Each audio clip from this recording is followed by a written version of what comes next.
You must be wondering, what does it take to be a successful real estate developer? Wouldn't you like to know? Well, I'm hoping you do anyway. Let's discuss. And I would lose time, sometimes weeks. The city is gonna screw you. Subcontractors are gonna screw you. Contracts are gonna fall apart and deals are gonna fall apart. All right.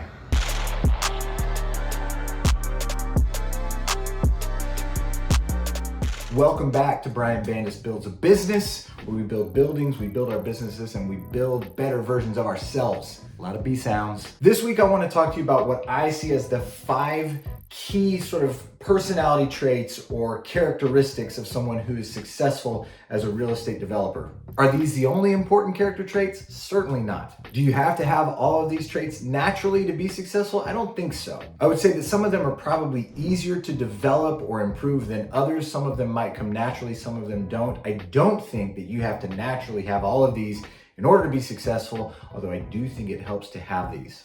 So let's go to the job site and talk through what I believe are the 5 most important characteristics of a successful real estate developer. All right, so we are on site on Sneed Road in Nashville. You guys have seen this house a lot at this point. It's done, it's beautiful. We're trying to sell it. I want to show you guys my 3 favorite things, and it was hard to choose, but my 3 favorite things about this house. And while we do that, we're going to talk about what I believe are those ideal traits of somebody who wants to be a successful real estate developer.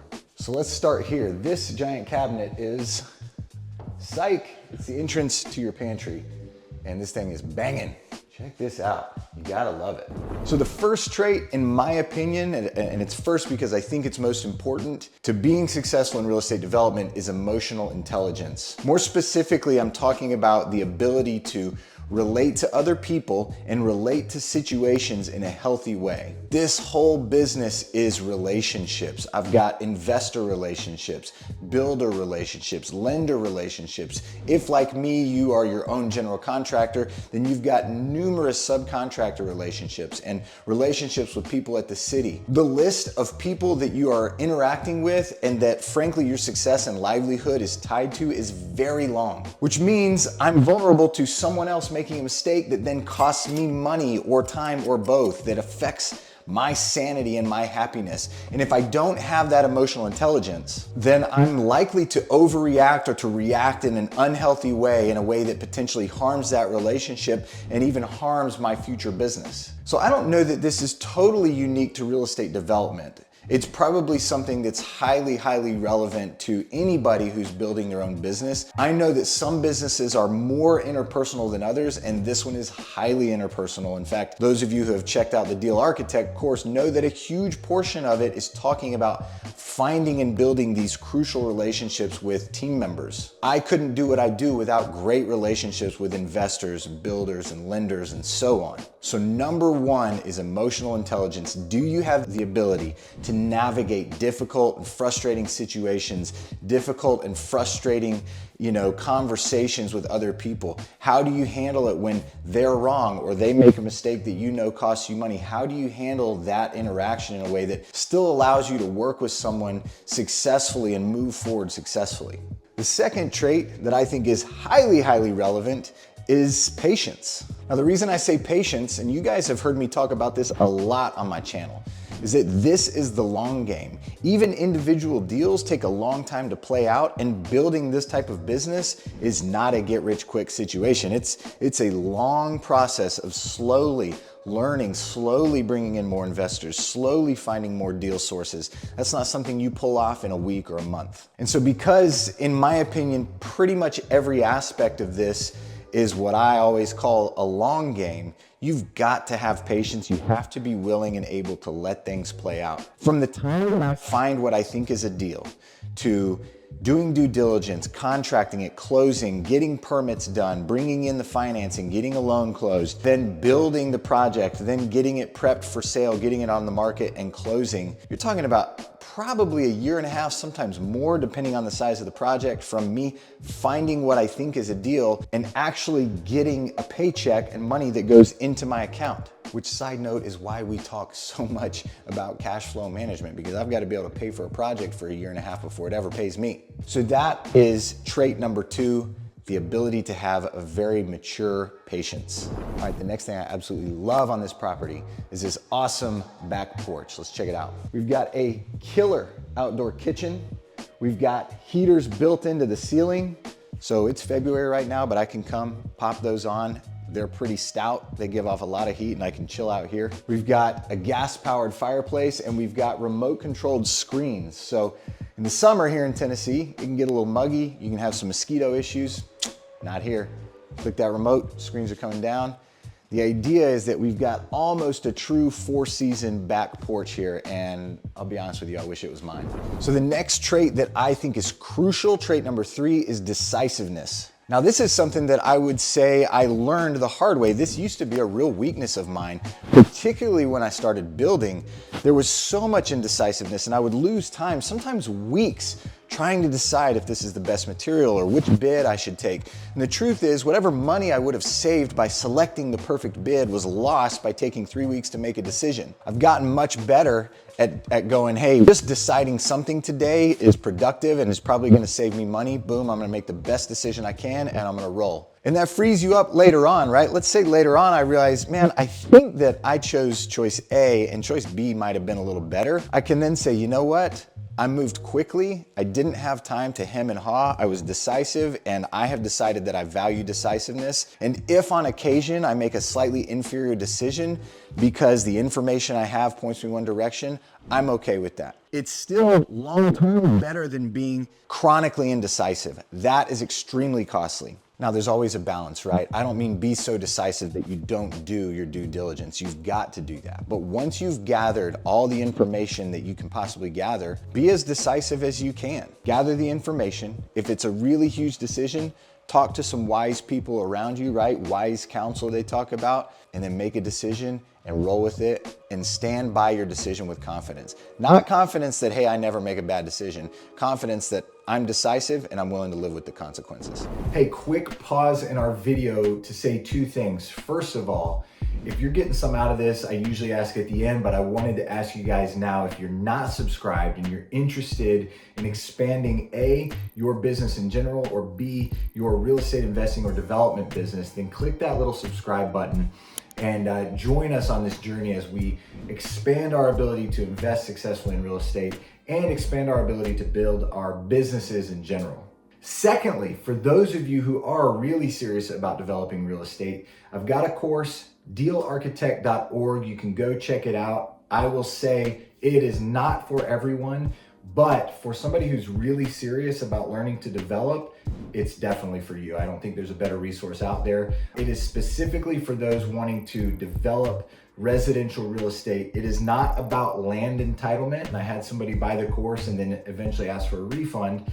And they said, hey, this is great, but I was hoping to learn how to, buy a huge plot of land and entitle it and sell the parcels off to builders, that type of thing. That is a version of real estate development. That is not the version of real estate development that my course talks about. But if you're wanting to figure out how to buy property and build on it and then sell what you've built, this is that. And I don't think there's a better resource out there. So go check out dealarchitect.org and it will basically tell you how to go from I've done no deals to putting a team together and doing your first development deals. I don't think there's a better resource out there to teach you to do that. Now, as usual, as part of the building better versions of ourselves, you guys know that I like to get sweaty. It really helps me stay sane. It helps me stay feisty and young. Heck, I got 3 boys, you know what I mean? I gotta keep putting muscle on. Before long, they're gonna be able to beat me up. So I gotta try to kick that can down the road a little bit.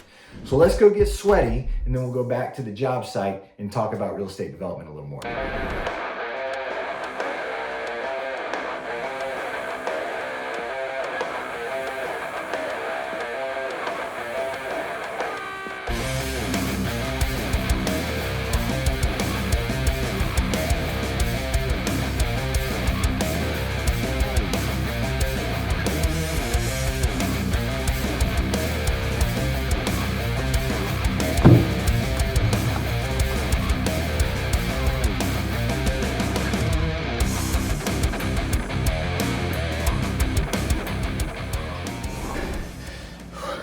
That's good work. That's good work. Somebody's a little worn out from that one, huh? Give me a thumbs up. All right. What did we do? We did, you go, I go. Yeah, so I would go do what? 10 box jump burpees, Okay, yeah. and I would do rowing until you were done. You would do echo bike. Yeah, echo bike. Yeah.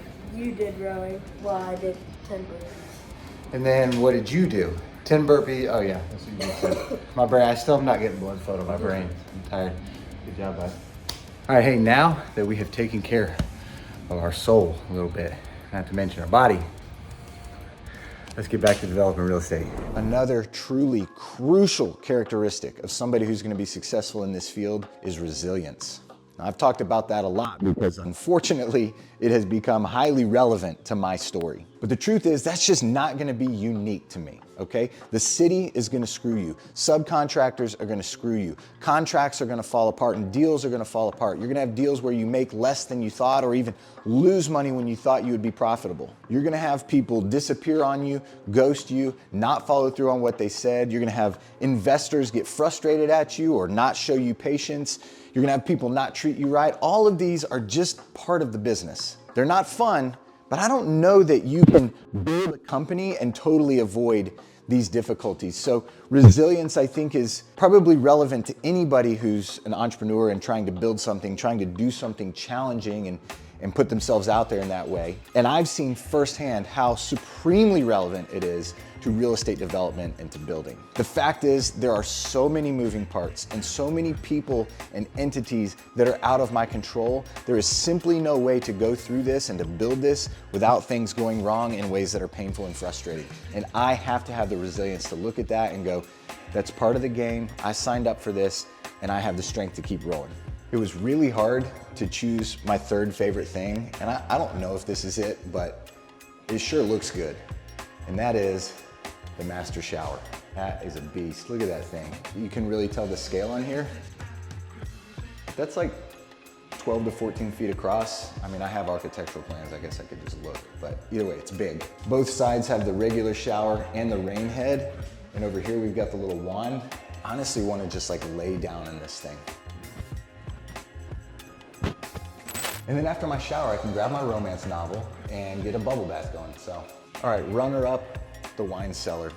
I'm not like an avid wine drinker, but I just thought it turned out so incredible. I love the stone backsplash back here. It matches the stone on the fireplaces on the exterior of the home, and I love these built-in wine racks. It's just really turned out amazing.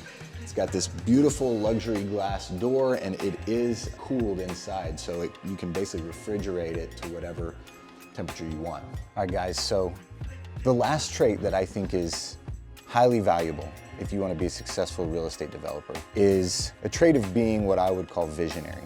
In other words, are you a person who has some imagination and can imagine what could be, who can sort of see something that isn't there yet, but see that it's possible and believe that it's possible? You've got to be able to look at a lot and say, wow, I can see what would be there, or an old home and say, wow, I can see what this could be. And on a bigger scale, you have to be able to imagine the future of this company that you want to have and this business that you want to have and what it could look like to do it and to do it successfully and to do it with excellence and do it well. And you have to have a clear enough vision for that to go through those times that require resilience and those difficult conversations we talked about and the disappointments and the lost money, et cetera, et cetera, et cetera.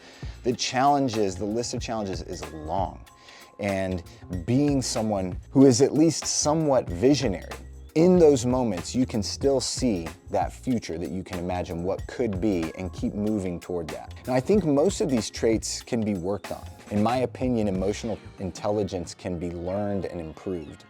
And some of these traits, maybe not. Maybe you're born with somebody who's a little more imaginative or not. Frankly, I'm not sure. I'm not an expert on which is which. I know that some of them can be improved and others I'm not sure. What I do know is that some of these traits I have learned over time that I have them in spades, and some of them don't come nearly as naturally. Some of them have taken a lot of work. Nonetheless, those are the 5 characteristics or the 5 traits that I believe are crucial to someone who wants to be successful as a real estate developer.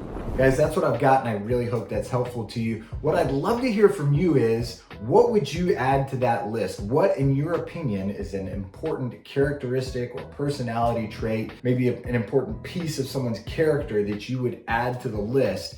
Drop me a comment below and let me know. I'd love to hear from you. For those wanting to learn more about real estate development, you can go to anchortn.com/learn. There's a handful of different things there. That's anchor like a boat anchor, TN like Tennessee, because that's where I live, anchortn.com/learn. In the meantime, as usual, if you're getting something out of this, if you are becoming a better business person, a better real estate developer, maybe just a better person in some way, then hook me up with one of those and one of those and one of those. I'll see you next time.